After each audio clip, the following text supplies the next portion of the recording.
Welcome to Home Cooking with Chef Walter. Today we have some special guests, our good friends Cathy and Nigel Henton from Le Tasting Room in the Vouvray appellation of the Loire Valley.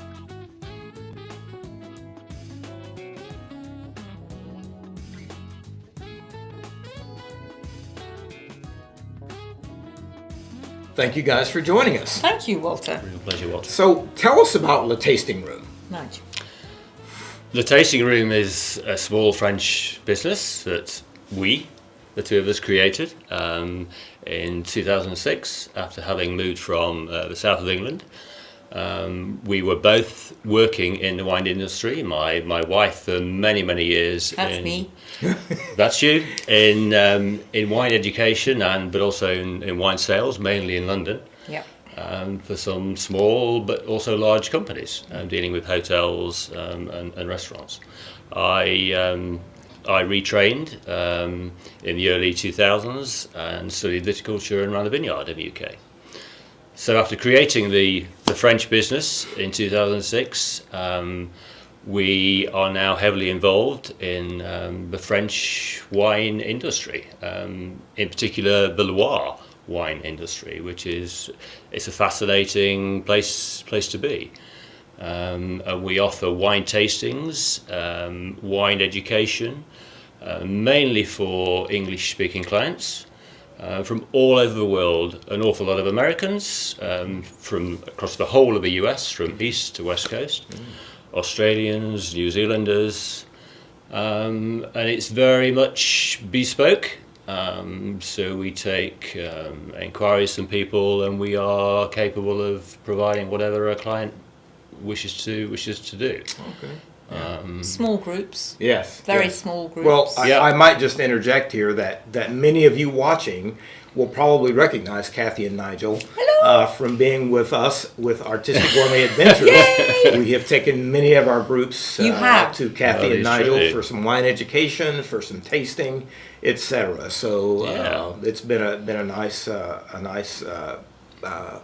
coexistence of businesses and of missions. And it's been a together. real So- pleasure, obviously, over the years, receiving and entertaining your clients. Absolutely, Yeah. absolutely. It has. And by the And way, continues Cathy to. and Nigel are both very keen cooks as well. So we are, but we- I'm not sure we're up to your standard. well, Walter, but every time we go to Cathy and Nigel's place, there's always a wonderful lunch that's accompanied with the wine tasting. So, you know, there's another reason just to come and visit Artistic Gourmet Adventures. You get to spend the day with Cathy and Nigel in the tasting room, have some great wines, learn about wines, And cheese. have some great food and some Yeah. cheese. Yes. So, anything else about the tasting room? What is the mission of the tasting room? The mission of the Tasting Room is to give people a good time. We are, I guess, in many ways in the entertainment business. People arrive as complete strangers, and many, and I mean many, leave As as friends. as close friends. And And we to- yeah. we remain to this day in touch with many people. And I have to say, particularly people from the US, who are very open to learning. And to demystify, I mean, certainly for me, is to demystify wine. You know, Right, wine, right. Yes. wine Right. can be such a snobbish, unapproachable subject, Right. and it needn't be. It doesn't Right. have to be. Everybody At enjoys all. a glass of wine, Right. and we are happy to talk about anything with anybody. The people who just enjoy a glass of wine and don't know anything at all, Right, to right. the Yeah. sommelier who wants to get a grip on what's going on in the Loire Valley in France. And we Yes. welcome and all. anything in between. Yes. It Well, is- I'm glad you mentioned that, because really what a lot of people have a question about is what are some basic guidelines for choosing a wine? Well, when choosing a wine, first of all, you have to think what you like. And now, of course, yeah, that may be more easily said than done. What do I like? But you sort of tend to know, do you prefer light wines? Do you prefer heavy wines? Do you prefer dry wines? Do you like sweet wines? Do you like white wine? Do you prefer red wine? To be honest, I like all of the above. Every single thing. I love wine, just full stop. So I love all of those things. And it depends on my mood. It depends on the weather. It depends what I'm cooking.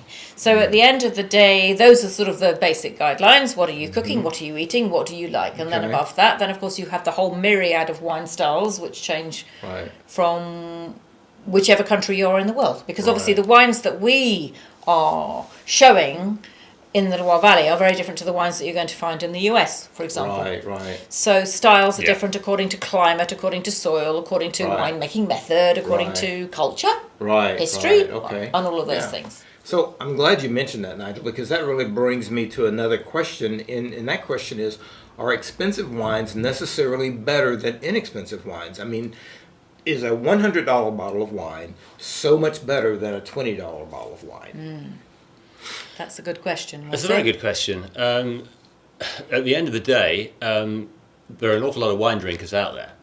And we all have completely different palates and completely different budgets. And many people, if they get pleasure from a €10, a $10 bottle of wine, where's the problem? That's absolutely fine. And indeed we do ourselves.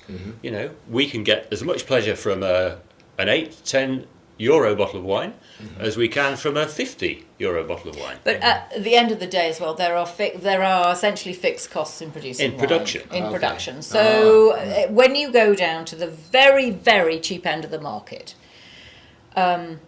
you can't get away from the fact that you're going towards more industrial style standardized production. And that's fine. There's a market for that, and it's very easy for people like us. Purely because of economies of scale. It's very easy for people like us who work at the sort of we don't work at the fine wine end of things. We work with very high quality wines in a region which is very underappreciated. So it's an interesting concept, the Loire Valley, compared to other wine regions in France. But there are basic costs of producing a bottle of wine. There's the cost of the vines, there's the cost of working the soil, there's the cost of treating the vines, whether you're working organically or not organically, there's the cost of picking the grapes, machine or by hand, there's the cost of making the wine, there's the cost of if you're using barrels or not using barrels, or you're using oak chippings as opposed to putting wine into small oak barrels and so on. So there are minimum costs involved in making wine, and if you pare that right down to the very minimum, and then you're probably talking about €3 to €4, and I can only talk in euros here, obviously, per bottle of wine. So if you're paying only €6 or €7 for a bottle of wine, the cost of the wine compared with the cost of the work that's gone into that is relatively small. And one thing to bear in mind, the cost of labour plays a big part, and that varies considerably across the globe. And the cost of labour in a country like France is relatively high. So therefore, that adds to the cost. And the economies of scale. I mean, the kind of producers that we deal with are not making huge quantities of wine. But if you go to some of the really big producers that are making millions and millions of bottles of wine, obviously the economies of scale kick in. But then you have is the $100 bottle of wine better than my $10 bottle of wine? But don't you think all of this is to do with expectation as well? So for example, if I sort of think of some of the most memorable wines that I've had, they're not necessarily the most expensive bottles of wine. They're just the most memorable occasions. The value of a bottle of wine is not just about what you pay for it.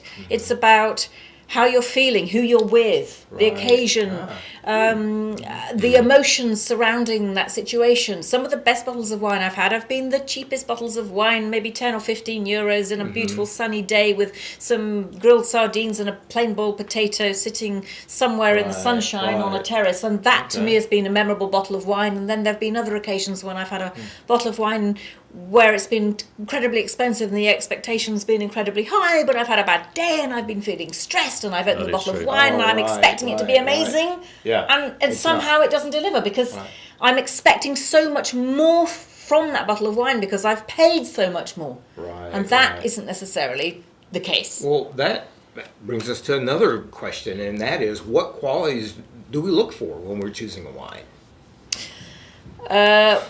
obviously we have different grape varieties. We have different styles of wine. For example, we're in the Loire Valley, so we are in what we call a cool climate. So the wines that come from the Loire Valley tend to be fairly high in acidity.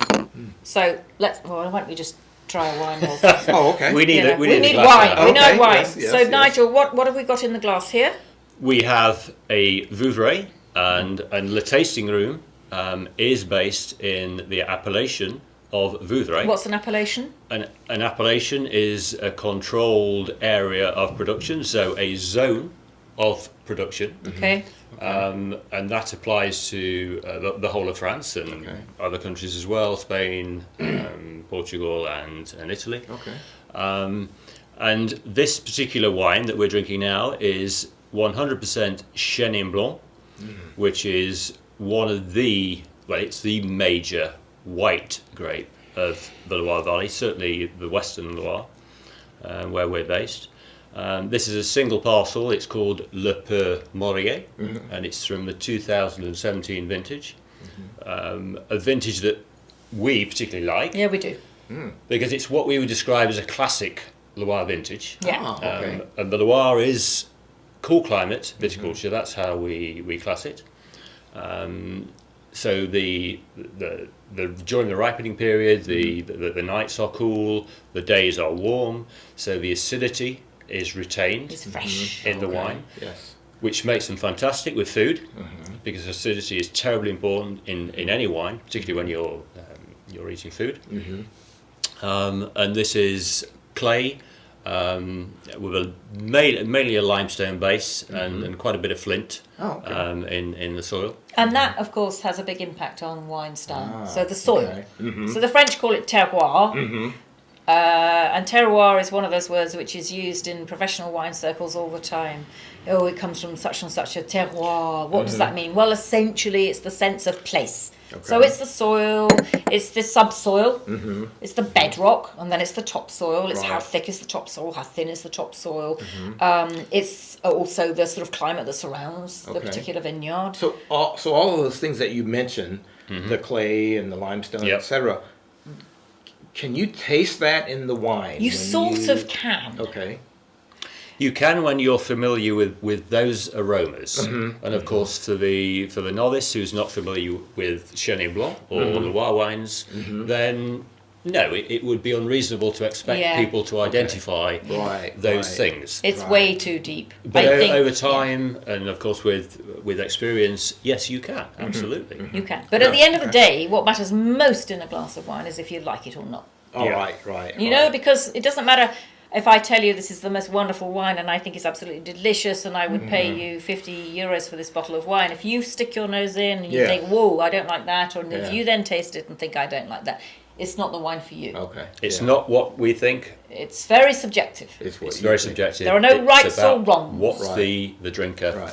thinks. So tell me what you're looking for when you taste a glass of wine. What is it that we're looking for? Well, there are three things Okay. that we look for.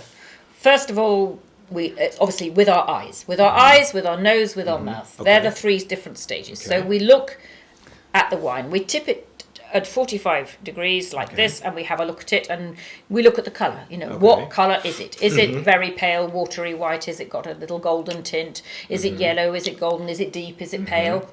You know, those are the kind of hints that can tell us, for example, if the wine is young or old, if the wine has been aged in oak, or it's not been in oak. For example, a wine that's been aged in a new oak barrel will be much more golden than a wine that's been not aged in oak. A wine that's been aged in stainless steel is likely to be paler in colour. Okay. You're also looking to see that it's the clarity of the wine. If it was really cloudy, you'd be sort of thinking, okay, maybe there's something going on here that perhaps I don't want to know about. You're also looking to see if there are any bubbles. Oh, okay. You know, is it a sparkling wine or is it a still wine? Right. Or if it's got just a few bubbles, is it very young? Is it a wine which has been bottled very young, or has it just been bottled? Is it a sparkling wine, or so on? So that's your visual look at the wine. You're making me really thirsty. Yeah. We personally would describe this as a pale straw colour. Yeah. I don't know what you think, Walter. Would you Yeah. Would you agree? I would It absolutely has agree. some Yeah. colour, but it's not Yeah. a deep golden colour. Right. Which would yeah. lead us to believe that it's not just been bottled. Right. Okay. And possibly we would think, well, maybe it's been in oak. It's maybe been in barrel. Okay. No, it has. Yes. Yes.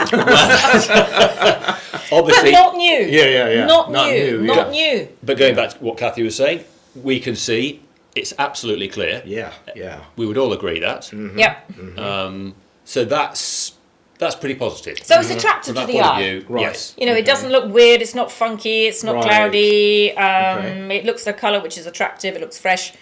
Okay. I can't tell you any more about that. I can't tell you whether this wine is dry or sweet. Oh, If I go right. like this and I look at the legs, that's not going to tell me whether it's dry or sweet either. Right. It's not going to tell me very much. It's an interesting observation, but forget what we call the legs or the tears. We all talk about them in the wine industry, but Right. actually it can be related Yeah. to the alcoholic content in a wine, but to be honest, if I was going to give you a whiskey, I might prove the point. But Oh, okay. apart from that, you know, the legs are a very interesting observation. Don't Yeah. get me wrong, I might write something about it, but it's not Yeah. going to tell me much. Okay. It About the wine? doesn't talk about the quality of the wine. No.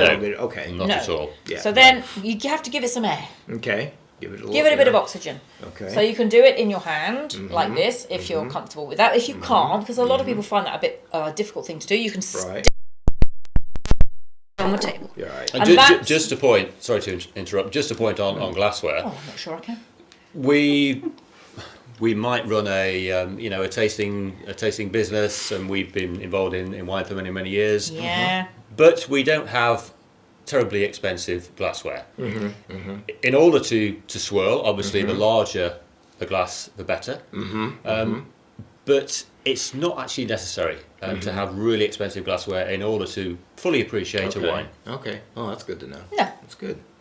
Okay. So swirling has a good reason. Okay. You know, there's a lot of huff and puff spoken about wine, a lot of which is totally irrelevant to Right. life. Really. Yes. But one of the things which has a point is giving your wine some air, so a bit of Okay. oxygen, Okay. because there are lots and lots of different aromas in the wine, lots of different smells, Right. and some of them are not released until They're they bound get up. oxygen. Okay. Yes. So you Okay. have to give them a bit of air and Right. then stick your nose in. Okay. And then you're thinking, ooh, what do I smell? Now, this is when it all becomes a bit subjective again. Yes.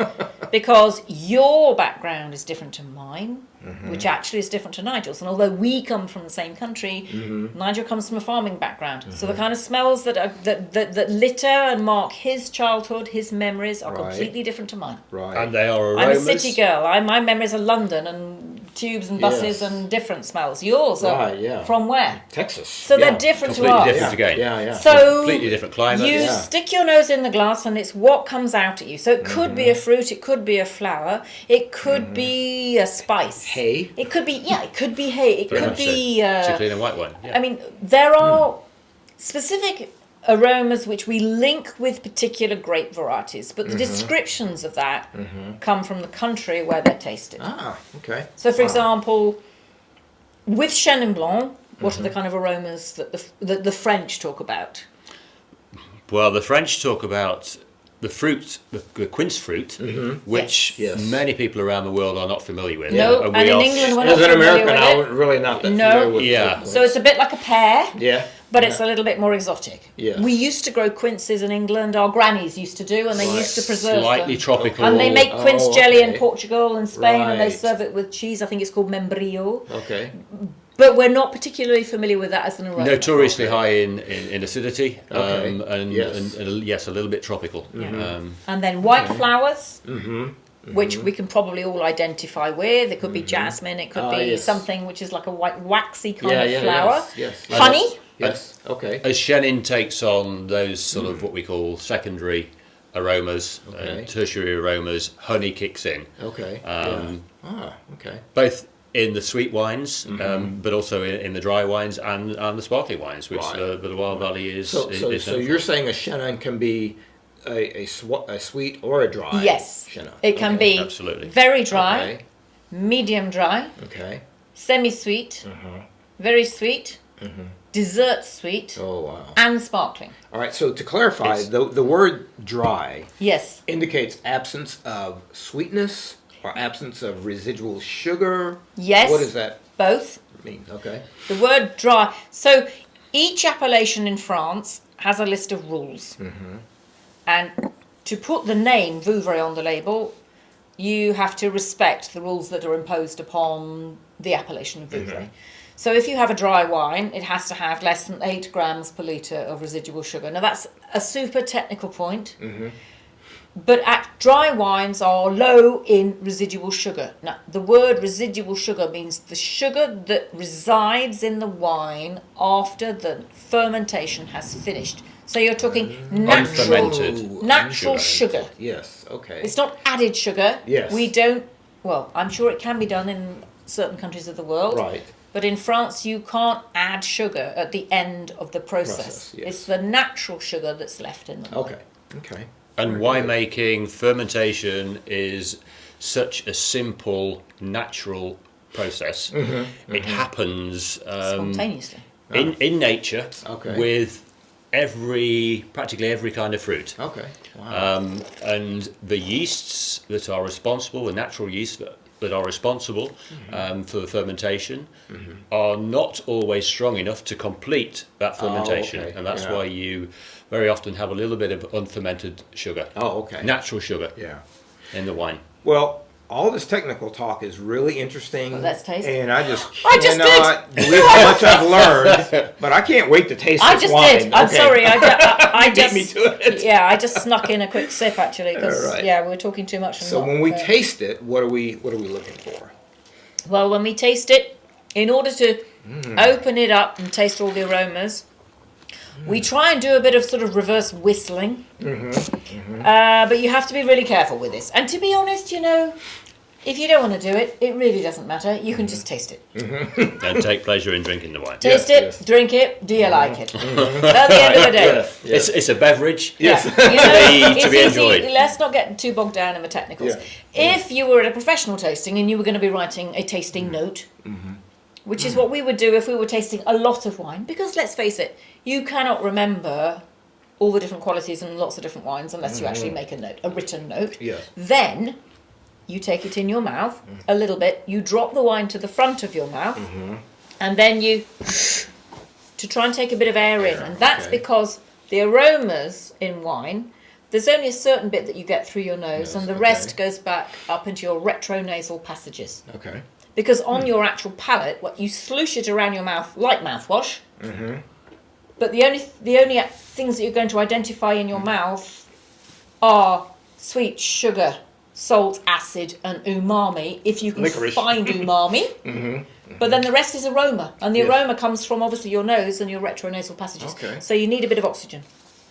Okay. Wow. This is a Vouvray that we would personally class as a food wine. Okay. All right. It's not an everyday wine. It's not a porch wine drinking, yeah. because it has an awful lot of character. Yes. It's Yeah. a single parcel Okay. With a single character. with very very individual, very Yeah. yeah. And by the way, I wouldn't be doing all that. Right. Out at dinner. If no. Yes. No, Right, yeah. no, Right, how yeah. Nancy is that? No, I wouldn't be doing that at all. It would Right, be, right. You're smelling. Of course, the other thing we didn't talk about was it one of the main reasons that you smell your wine before you taste it is because assessing assessing If it's- that it's clean. to see if Yeah. there's a wine fault or not. Right. Yeah, it's right. not faulty. Right. But I want to go back to something you mentioned earlier. You said it's from a single parcel. What does that mean? It means that it's from a designated area, Okay. and that could be a couple of rows. It could be 50 vines, as small as that, or it could be 5,000 vines. That's something that's not actually regulated. Oh, okay. But in the Loire Valley, they tend to be fairly small parcels. Okay. So they might Wow. be between 500 vines and 4,000 vines. Okay. Okay. Yeah. But and sometimes they can A be single vineyard, Yes. like a small Okay, yes. a small vineyard in a specific place. and sometimes they can be walled, which in France we call a clos, Okay. C-L-O-S, Clos. Okay, cool. which is a walled parcel. And this goes back to sort of monastic days, and these days very often you'll find that there might be one wall still remaining or a part of the wall. Okay. Yes. Okay. but it's- yeah, you see that all the time in Yes, France. yes, you cool. do. Okay. Yeah. Oh, okay. Very good. Well, tell us a little bit about why the Loire Valley is so special and what makes it different and so special from other areas. Well, we're not at all biased, are we? It's no more special than any other wine growing region in the world. It's special to us Because we live because here. we made our home here, and our it friends, is special. our friends are here. Yeah. Yeah. I do believe it's very well positioned Yeah. moving forward, because we're all talking about climate change these days, and the Loire Valley is classed as a cool climate region. So I think can I just backtrack and just we keep talking about cool climate, cool. You know, what is cool climate? What is cool climate? What is cool climate? So basically, it's accepted that the best quality wines come from cool climate. Ah, okay. Cool climate is where there is a long growing season, where there is sufficient time for the grapes to ripen slowly, where there is generally quite a difference between nighttime temperatures and daytime temperatures. So you can have quite high daytime temperatures, but you want cool nighttime temperatures Okay. to give the vine time to rest, relax, and also you want time so that you can accumulate complex flavours and aromas in the grapes before you start making the wine. It's not just about sugar accumulation. Right. That's only one thing. Yeah. The It's about biggest physiological difference- ripeness in the grape. Yeah, the And that biggest difference requires between a cool climate, long hot climate okay, wines ripening is season. sugar. Ah, okay. And that's, in fact, the biggest difference between, say, the wines from here and the US or, say, South Africa or Spain. is Yeah. climate. It's climate. Southern It's, Spain it's, sun, in it's particular. sunshine and heat. Okay. And because obviously sunshine will give you riper grapes more quickly. But sometimes you don't necessarily want ripeness too quickly. Right. So in hotter climates, there are mitigating factors that you will take into account or that you will try and introduce to limit that. So you Okay. could be planting by the coast or at altitude. altitude. Oh, okay. Yes. Which we're seeing more Or you and more might have a in wind California. or something Yes. like that. Yes. example. Oh, okay. Oh, Yeah. very good. Well, I know we've talked about Vouvray, and is Vouvray? I know a lot of the appellations, and from my limited knowledge, specify a particular grape variety. Yes. But what are some of the? I see you brought several here. What are some of the Yeah. other grape varieties? All appellations control grape variety. Okay. It could be a single one, or it could be several ones that are permitted, and you might be able to blend them in. And one of the wonderful things about the Loire Valley, we think is wonderful, is the diversity. Now, in the Loire, we have about 24 different grape varieties. Now, you compare that to somewhere like Burgundy. I love the wines of Burgundy, but if you are buying red wine, it's Pinot Noir, and Yeah. if you're buying white wine, it's Chardonnay. So on the one hand, you can say that's easier for the consumer because they know where they are. Okay, Burgundy, that's fine, it's Pinot Noir and Chardonnay. In the Loire Valley, it depends where you are, Yes. but we have a much richer, more diverse range of grape Yes, varieties. So we yes. have Muscadet in the west, we have Sauvignon in the east in Sancerre, we have Cabernet Franc, we have Malbec, we have Chardonnay for sparkling, we have Chenin, and we have all sorts of other slightly wacky, wonderful grapes that nobody's ever heard of, which are really interesting, made in small quantities. So we have And that's where we come in at the tasting room. Yeah. Yes. Okay. Because as a region, it's not easy to understand because Yeah. it's a vast region. And we don't just have diversity in terms of grape variety, but in terms of climate as well. Yeah. Obviously, the vineyards on the west coast of France, the Muscadet vineyards we talk about, it's a much more sort of Atlantic. It's influenced by the Atlantic. Yeah. And then where we are in Vouvray, we're moving much more towards the sort of continental Yep. Okay. climate, Yeah. Okay. which of course plays a big role as well, Right, okay. in terms of a wine style. And the vineyards of the Loire, they go right down. I mean, the bit that we think of, it goes from sort of Nantes to Sancerre, but then the Loire River itself drops right the way down into the Auvergne. Yeah. right the way down, not far from Beaujolais, right down the south. Yeah, it's Down about into the Rhone 600 Valley. miles, isn't it? Yes, it is. It is, The, yes. the Loire, yeah. 629 miles Yeah. long, the Yeah. longest wild river in France. And down there, we've got a lot of gamay, really amazing gamay grown on granite soils. Yes. Okay. But we don't really sort of think about those little areas of the Loire. There are all these little quirky bits of the Loire that aren't even don't even pop into our head as part. And we at the tasting room cover the entire region. Yeah. Okay, And so we show wines from the entire region. Plus, we can because do we have such dry, great diversity. sweet, sparkling, Right. rosé. Well, what else have you Okay. brought? Nice. Next one. I guess, well, we are going to try a red next. Oh, okay. Okay. We are going to try a Touraine Amboise, and we live very, very close to the very well-known market town of Amboise, which is actually on the Loire River. It's well known for many reasons, not just its wine, but also for history. Yes, yeah. Patrimoine, as the French would call it. Yes, it was the home of Leonardo da Vinci for the yes. last 4 years of his life. Yes. So you can go and visit his home. He was very friendly with the king at the time. So you have the Chateau of Amboise itself, and then you have the Clos de Lucé where he lived. And I mean, you're completely immersed in history and wine. It's only 20 minutes from the most famous chateau of the Loire Valley, where I'm sure you've been, Chenonceau. Yes. The beautiful chateau that straddles the river, not the Loire. That is the Cher. Aha! Thank you, Walter. Why he's in that and I'm in wine. So this is a Touraine Amboise, which is a fairly new appellation, actually, or the regulations within the appellation have changed. Yes. And this is what most people know as Malbec. Okay. Now, I'm going to stop you for just a second because Yeah. I know we probably have a lot of Americans listening, Yep. and they Yep. probably have no idea what Nigel just said. And he said a Touraine Amboise. So Touraine and then Amboise. Would you just explain what those two words? Okay, so over to me. So we have the appellation system in France. We keep talking about this word appellation. The appellation system is a system. So je m'appelle Cathy. My name is Cathy.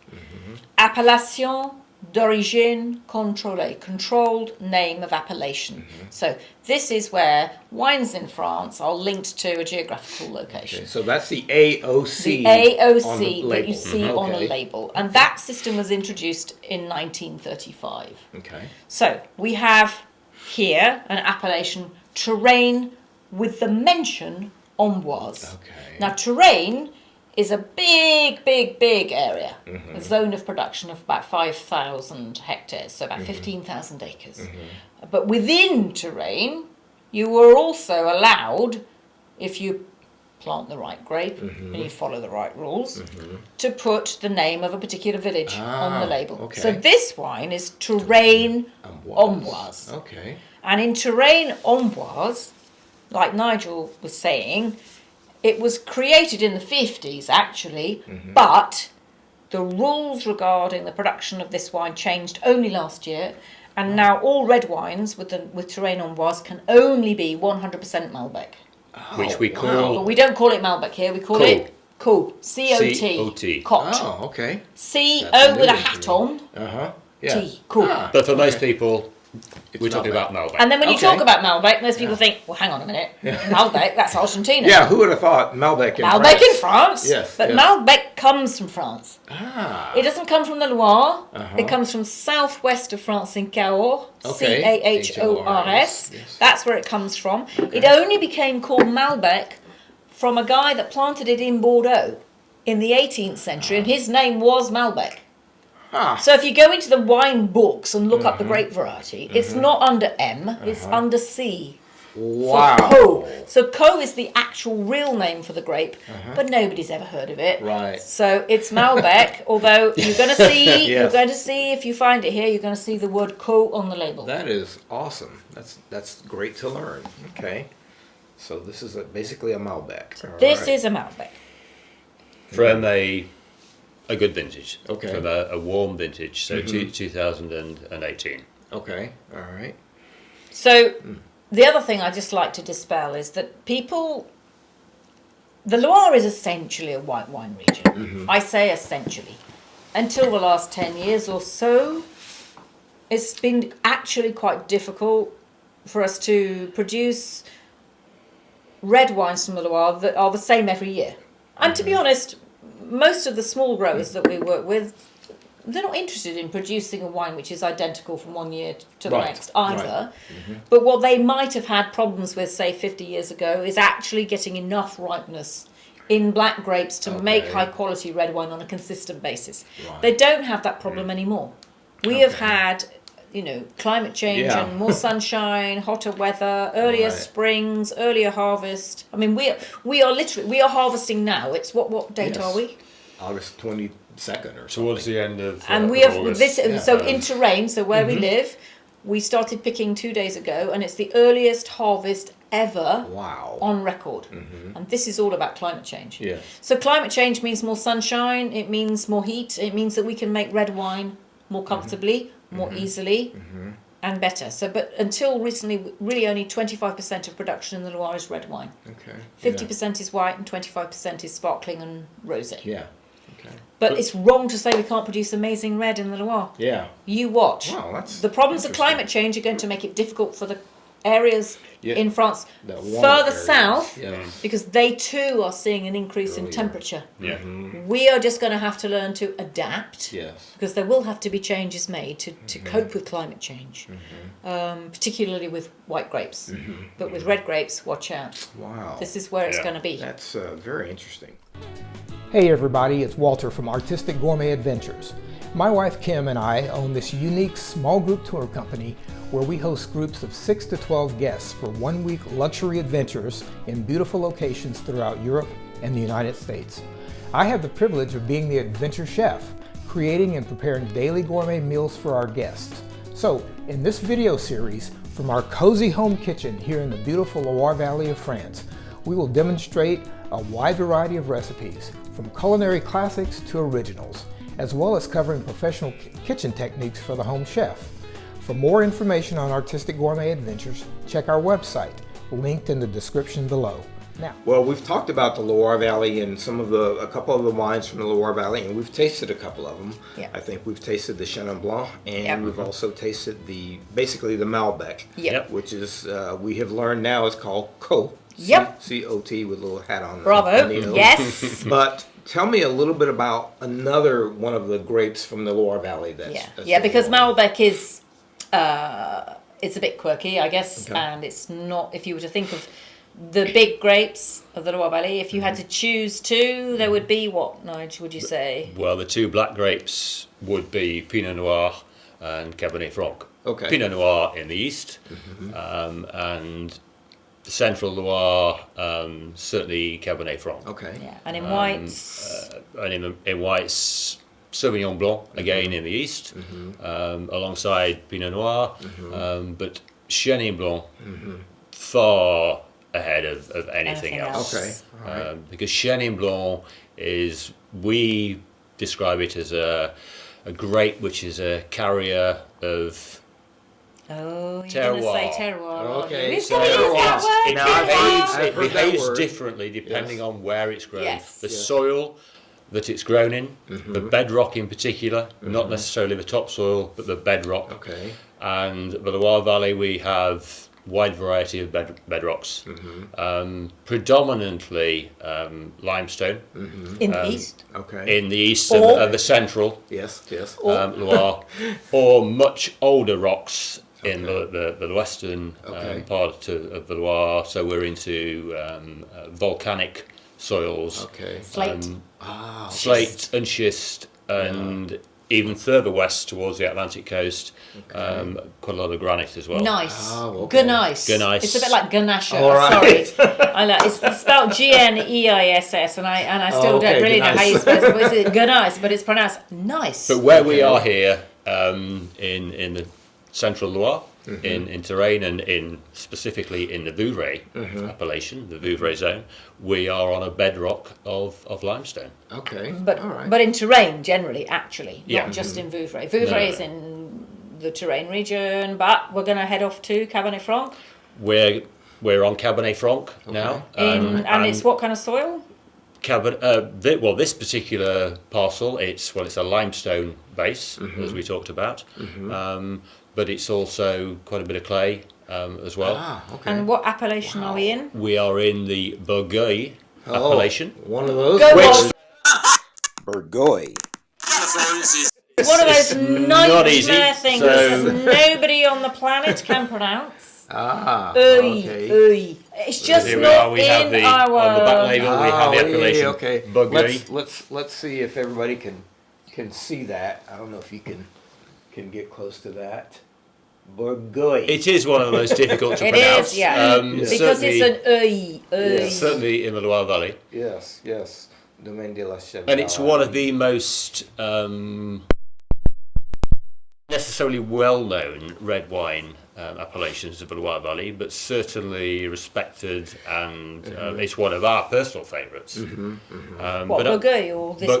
Bourgogne. I think, Okay. Bourgogne, I think it is okay. one of the most well-known. Well, maybe Chinon is better known. Yes, perhaps. It depends, I think, which market you're on. In the US, Alright, I don't know. Maybe Walter, I don't know, in the what US, you do you see Chinon more than you would see a Bourgogne? Absolutely. Yeah. Okay. Absolutely. Yeah. I mean, even if you see Chinon, I mean, before I became a little bit knowledgeable about French wines, Yeah. I'd never heard of either.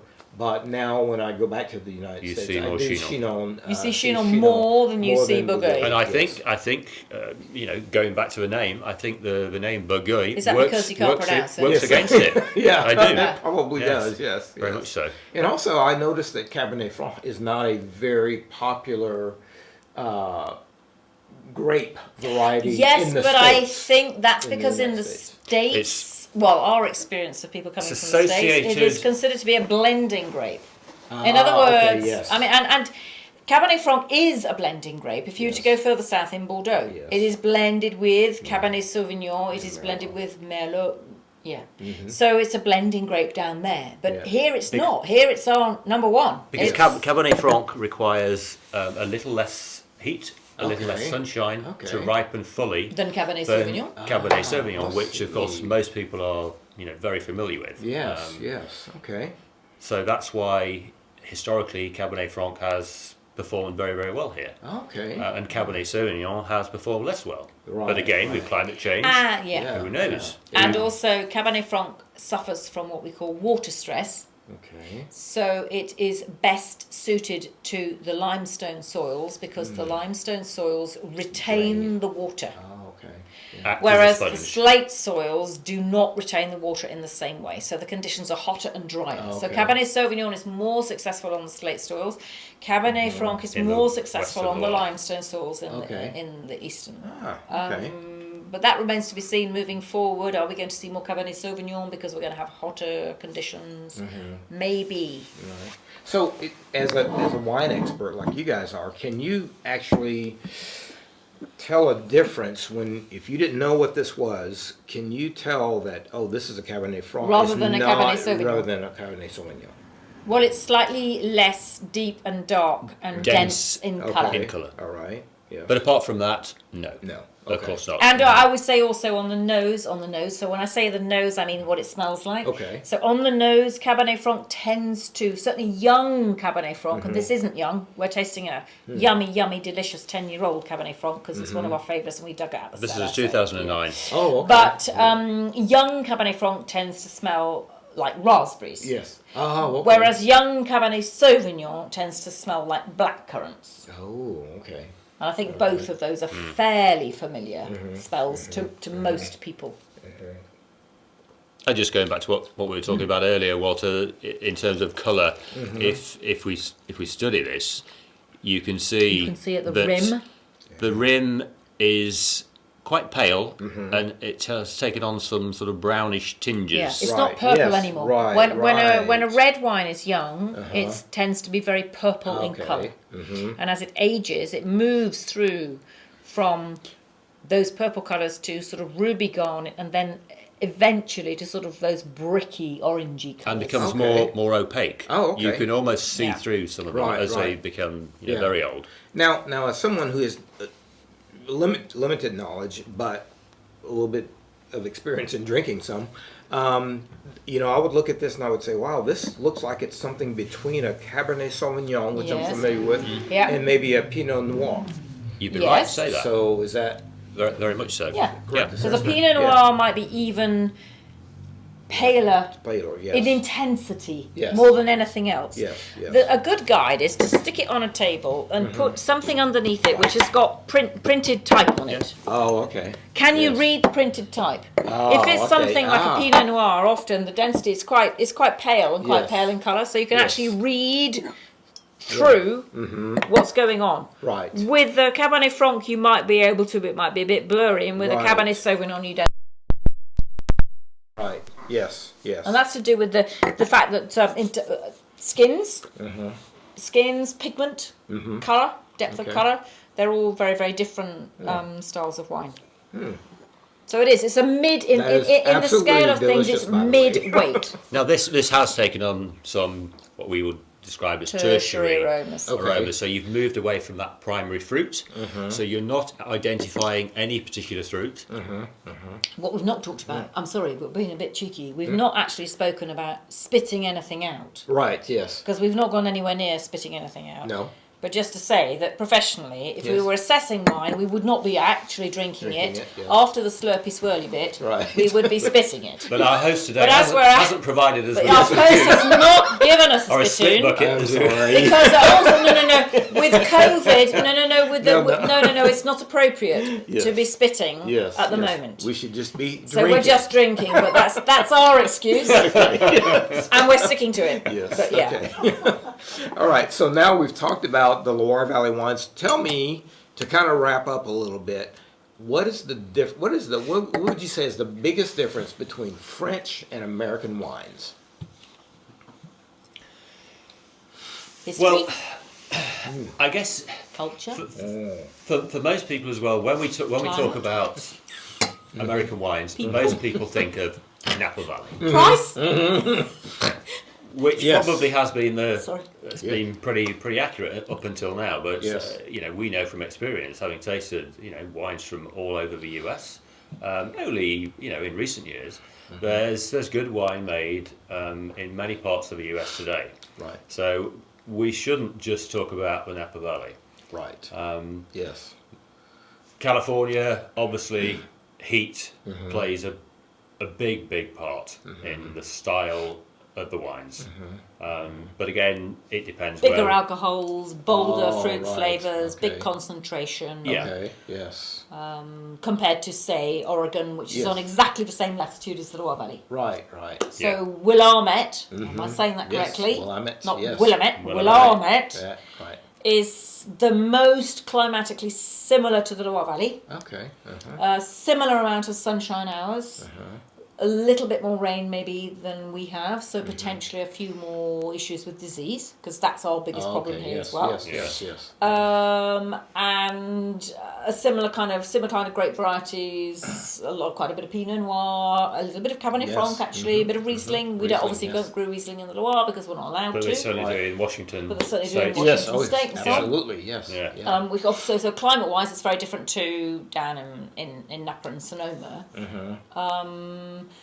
Then, of course, you have, I guess, the historical aspect of Yes. wine in France. Yes. We've been making wine. I say we. Yes. We're English people. It's not we, is it? But we sort of assimilated. We sort of Yes, taken on of the, course, the yeah. French. Been making wine in France for 2,000 years. Yes. It goes back a lot further than that. It goes back 5,000 years. If you were to go further east to Georgia and whatever. But in Right. France, the history pretty much goes back to the Romans.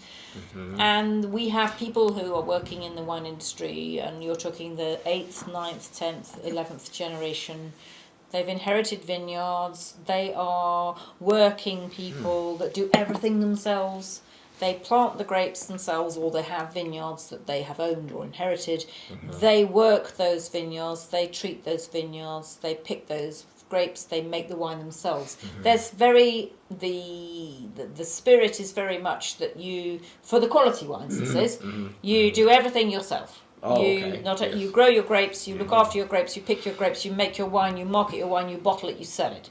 The concept of a quality producer, of buying grapes in from somebody else and making a wine with a branded name is just completely alien Yeah, right. to a Right. French person. And it's quite funny because Yeah. so Fred, who makes the Malbec, Fred, his family goes back to 1508, but he created a new business in 2014 with his English wife, Louisa, and he went back to England recently with Louisa, and he went to see some of the new English vineyards.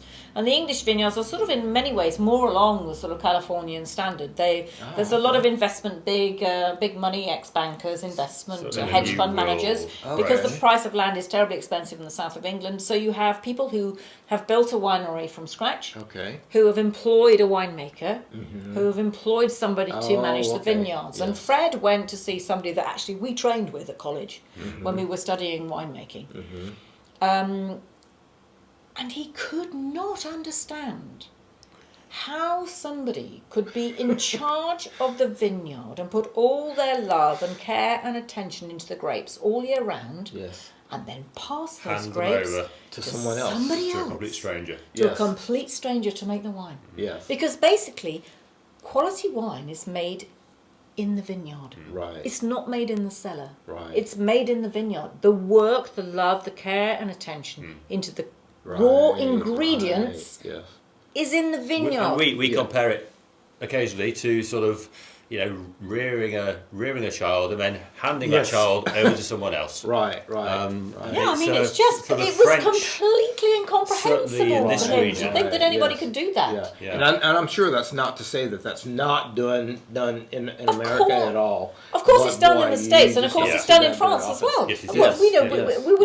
we would be fibbing if we said that all production is high-end quality small boutique grower. Of course, Right. it's not. Not at all. Yes, yeah. There are 600 cooperatives in the Loire Valley. Right. And the right. 600 cooperatives in the Loire Valley account for 53% of total production of wine in France. And a cooperative is where they collect grapes from different growers. Yes. Yes. And then So they produce a collectively wine. own the Yes, winemaking okay. facility. They Yes. buy in and they give their grapes Okay. and they vinify wines Those with a Grapes mixture from of those different parcels grapes. are Yes. So the risk is shared Yes. yeah, and the profit is amongst shared. several It's people, a yeah. very different business model, Yeah. which was very popular after all the problems we had in France after phylloxera and during the First and Second World War, which continues today. But the Loire Valley, as such, doesn't have that many cooperatives. But of course, we have some here too. The Right. kind of people that we work with, the kind of wines that we're passionate about, are made by small, tiny individual growers. Right. But the global industry of Yeah, wine, right.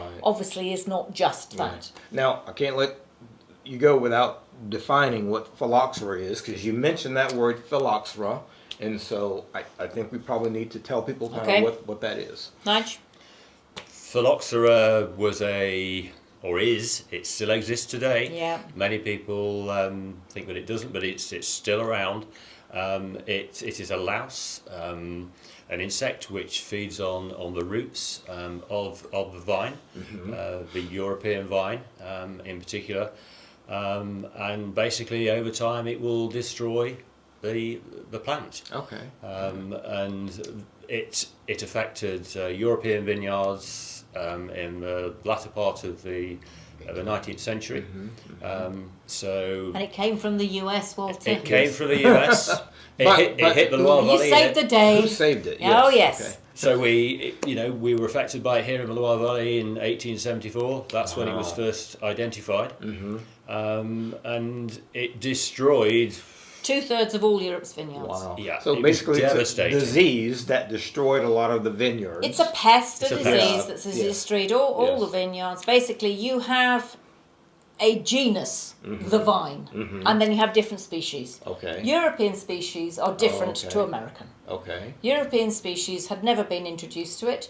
Some bright spark decided to plant American vines, in the 19th century in France. Why not? They didn't know any different. Right. Experimental. Right. What they didn't know was with it came this disease, this little aphid, this little louse that destroyed the root system of European vines. So it took France a long time to work out Because A, what the hell was going on, resistance to Yes. it. and B, Yes. how they were going to deal with it. Yes. But the solution was to graft French vines onto American vines. So you have the resistance of the root stock, and you graft on the European vine on top. So that's what happened then, and that's what happens today. Wow. And who discovered that? Oh, don't get down that road. It's very debatable. It's like heroin, isn't it? The solution. You know, there are several people that claim to have found the answer. There's a guy who was down in the south of France who was in the University of Montpellier, which is one of the big... There's a guy called... Lalliman in Bordeaux, who claims to have... because actually... the French government put up a huge financial reward for the cure, and it was never paid out. And then there's a guy in Texas called Munson who Now also, this is the one I've heard about. and he claims to have solved it as well. But actually, the reality is, like all of these things, It was a combined it was a effort. combined Yes, effort. yes, They had yes. already been trialling grafting down in the Right. south of France because of the problems of mildew. So it was something which wasn't altogether new. What they didn't realise at the time, and before they'd linked in all the little things, was that this little pest here in Texas was the same as this one in France, is the same as this one in Bordeaux. And then that solved the problem. So nobody ever got the payout. Right. And vines today are all still grafted onto 99%. American Wow. rootstock. And Of if they're European not, vines. Right. Wow. then they are still at risk of phylloxera because Yeah. it's still out there. And one or two Wow. people do still Crazy people. chance Yeah. it, Yeah. and they will plant their European vines on European rootstocks. Yeah. And they Wow. may be lucky, they may get 5 years out of them, Because they they may will get... argue, they will argue yeah. that They there's may some get pure 25 sense years. of taste. Right. But ultimately, Taking a chance. the phylloxera louse will destroy those vines. Wow. And we have other diseases though. We have other Yes. diseases to worry Of about. course, So, yes. you know. But it's a fascinating subject. Yeah. And, Wow. yeah, American... sorry. That's great, and it's really great to know kind of the differences between the French and American wines. And so, actually, to kind of wrap this up that we're talking about today, if someone is watching this and they just have a simple question about, can I have a red wine with fish or chicken, or am I stuck with a white wine? You can't say Or, things like that. Can I have a don't- red wine with fish or chicken? Yeah. You've just You know. opened up a huge can of worms, which is a completely different subject, which we could talk about for an hour and a half. So But maybe we get that question from Yeah. time to time. Yes, of you know. course we do. But it is no different to the question you asked earlier. Is a more expensive wine Better a better than wine? the cheap one. What goes with the right plate of food, Right. and it is very, very subjective. Well, we need to do a whole different Yeah, so we'll thing have on to this. we'll have to do another thing Because- on this. We will. Yes. For example, I am going off with a tangent. We always used to think that we should drink red wine with cheese. And even in France, people think cheese, red wine. It's not true. You serve a platter of cheeses in France, and you maybe serve them as an aperitif, maybe more as an entree, don't you, with drinks A lot. pre-dinner. Yeah, yes. But in France, the cheese board has always been served with red wine, and red Right. wine does not go with all half cheeses. the cheeses With on a the board. very Right. diverse cheese board. Yeah. Yes, it Yes. goes with a hard cheddar Yes. or a Swiss cheese, Right. like a Gruyere or a Comté Right. or something like that. Yes. But does it go with a smelly cheese? Yes. No. Okay, or soft. Or a soft cheese or a camembert? Yeah. No, they don't Okay. go at all. You're better off with a white wine with Okay. that. All right. Similarly, we say white wine with fish. Well, how are you cooking your fish? Right. Yeah. Are you going to be doing some kind of spicy Yeah. Right. spicy kind of stuff going on with your smoky potatoes Right. on the barbecue? Well, I mean, a red wine would be fantastic. Yes, of course. But yes, if you've gone yes. down your cordon bleu classic, steamed salmon with a hollandaise sauce, well, clearly you're not going to serve a red yes. wine with that, so you're back to course. white. Yes. So it's not just as simple as Right, this yeah. with this and that with that. You've got to take into account weight, style, method of Right. cooking, Yeah. and then, damn What it, you enjoy. what you've got in the Yes. fridge and what you've got in the cupboard. What you have Yes. available. Yes. What yes. you're in the mood Okay. for. And it- I don't and give a it- damn if this dish fish doesn't go with that. That's what I got in the Right. fridge, and I really want to drink that. Yes. So if this is not the perfect match, I'm gonna go for it. Yes. After all, Cathy said, if you're drinking a great bottle of red and the cheese board comes out and it's not the perfect match, what are you going to do? Yeah. You're going to carry not on eat the drinking cheese that. and Or you can And order a glass of it white. won't spoil your evening. But I mean, this is a Exactly. whole new subject and a whole area which is interesting and passionate and all those things. And there are wonderful specific matches. So you can decide if you're wanting to have that evening where you're wanting to create the perfect food and wine match. Yes, we can help you do that. Right. But of course, daily life with a glass of wine isn't necessarily that. But there are things to avoid. Yes. Clashes. Okay. Yeah. And that'll be included in the little guide that we're going to. Yeah, we can give you. We can give you that. Yeah. Very good. Yeah. Well, I tell you what, our time is just about up, but this has been so great, and thank you guys very much. Thank you, Sante, Walter. Sante. A real pleasure Cheers. spending time with you hope today. you guys, like me, have learned some things and have really gotten a lot out of this. And be sure and click the link below to get we're going to have a PDF that you can download with just some facts and some pairings and things like that Cathy and Nigel have put together for us. But we hope to do this again and have another one of our gatherings in the future. Do you know, any excuse to open a few good bottles with you, Absolutely. we'll be there. And one thing we must all remember, wine is an alcoholic drink, an alcoholic beverage, accessible to all and to be enjoyed by all. Yes. In moderation. Responsibly. Cheers. Yeah. Cheers, Walter. Cheers. If you enjoyed this video and you'd like to see more, give us a thumbs up below and hit that subscribe button, it's free. And ring the bell if you want to be notified as soon as we release a new video. Also, let us know in the comments if you have any special recipe requests. We really appreciate you tuning in. See you next time.